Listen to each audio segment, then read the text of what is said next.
સમાચારની શરૂઆત કરીએ તો બનાસકાંઠાના દાંતામાં વહેલી સવારથી જ વરસાદી માહોલ જામ્યો છે। સમાચાર સામે આવી રહ્યા છે। વહેલી સવારથી જ વરસાદી માહોલ જોવા મળ્યો છે। અલગ અલગ વિસ્તારોમાં વરસાદી માહોલ જામ્યો। વહેલી સવારથી જ મેઘરાજાની ધમાકેદાર બેટિંગ જોવા મળી છે। વરસાદ ધમાકેદાર પડતા ઠેર ઠેર વરસાદી પાણી ભરાયા છે। દાંતા અને તાલુકાના ગ્રામીણ વિસ્તારોમાં વરસાદી માહોલ જામ્યો છે। તો સમાચાર સામે આવી રહ્યા છે। દાંતા સિવિલની અંદર પણ પાણી ભરાયા છે। વરસાદી પાણી ભરાતા લોકો મુશ્કેલીમાં મુકાયા છે। તો બનાસકાંઠાના દાંતામાં વહેલી સવારથી જ વરસાદી માહોલ જામ્યો છે। હવામાન વિભાગે જે રીતે આગાહી કરી છે તે જ પગલે વરસાદી માહોલ જોવા મળ્યો છે। તો વહેલી સવારથી જ મેઘરાજાની ધમાકેદાર બેટિંગ જોવા મળી છે। તો ધોધમાર વરસાદ પડતા રસ્તા પર પાણી ભરાયા છે। ઠેર ઠેર પાણી ભરાતા લોકો મુશ્કેલીમાં મુકાયા છે। દાંતા અને તાલુકાના ગ્રામીણ વિસ્તારોમાં વરસાદી માહોલ જામ્યો। તો વહેલી સવારથી જ મેઘરાજાની જમાવટ જોવા મળી છે। કાળા ડિબાંગ વાદળો સાથે વરસાદની શરૂઆત થઈ। વહેલી સવારથી જ વરસાદી માહોલ જામ્યો હતો। એકાએક વાતાવરણમાં પલટો આવ્યો। હવામાન વિભાગે જે રીતે આગાહી કરી છે તે જ પગલે વરસાદી માહોલ જોવા મળ્યો છે। તો વરસાદે ધમાકેદાર બેટિંગ કરતા ઠેર ઠેર વરસાદી પાણી ભરાયા છે।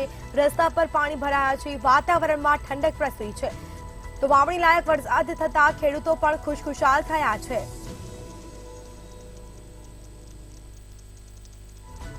તો વધુ વિગતો સાથે સંવાદદાતા પ્રકાશ ત્રિવેદી ફોન લાઈન પર જોડાઈ ગયા છે। જી, હવામાન વિભાગે જે રીતે આગાહી કરી છે ને તે જ પગલે બનાસકાંઠાના દાંતામાં વહેલી સવારથી જ વરસાદી માહોલ જામ્યો છે। શું માહિતી?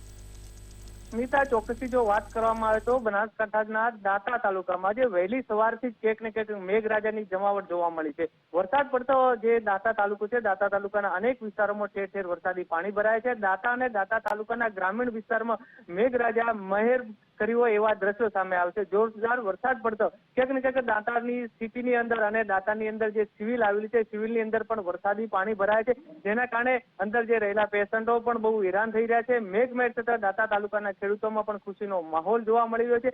જોકે વાત કરવામાં આવે દાંતા સિવિલની તો દાંતા સિવિલમાં દર વર્ષે પાણી વરસાદી ભરાતા હોય છે, જેને કારણે અનેક વાર જે પેશન્ટો છે ને ડોક્ટરો હેરાન થતા હોય છે, પણ તંત્ર દ્વારા કોઈ નક્કર કાર્યવાહી કરવામાં ના આવતો દર વર્ષે આવી પરિસ્થિતિ સામે આવી રહી છે। જોકે અહીંની હાલની પરિસ્થિતિની વાત કરાવ તો દાંતા સિવિલમાં જે પાણી ભરાતા ક્યાંક ને ક્યાંક જે સ્થાનિક તંત્ર દ્વારા જે ટ્રેક્ટર દ્વારા ક્યાંક ને ક્યાંક જે અંદર પેશન્ટો છે પેશન્ટને બહાર કાઢવાની પ્રોસેસ ચાલુ રહી છે। એટલે એવું કહી શકાય છે કે દાંતા તાલુકામાં ક્યાંક ને ક્યાંક મેઘમહેર થતો જે જગતનો તાત હતો ક્યાંક ને ક્યાંક ખુશીનો માહોલ જોવા મળી રહ્યો છે। જી સ્મિતા। જી બિલકુલ, તમામ જાણકારી આપવા બદલ આપનો આભાર। તો આ સાથે દાંતાની સિવિલ હોસ્પિટલની અંદર પાણી ભરાયા છે। દર્દીઓ મુશ્કેલીમાં મુકાયા છે। તો વહેલી સવારથી જ દાંતામાં વરસાદી માહોલ જામ્યો।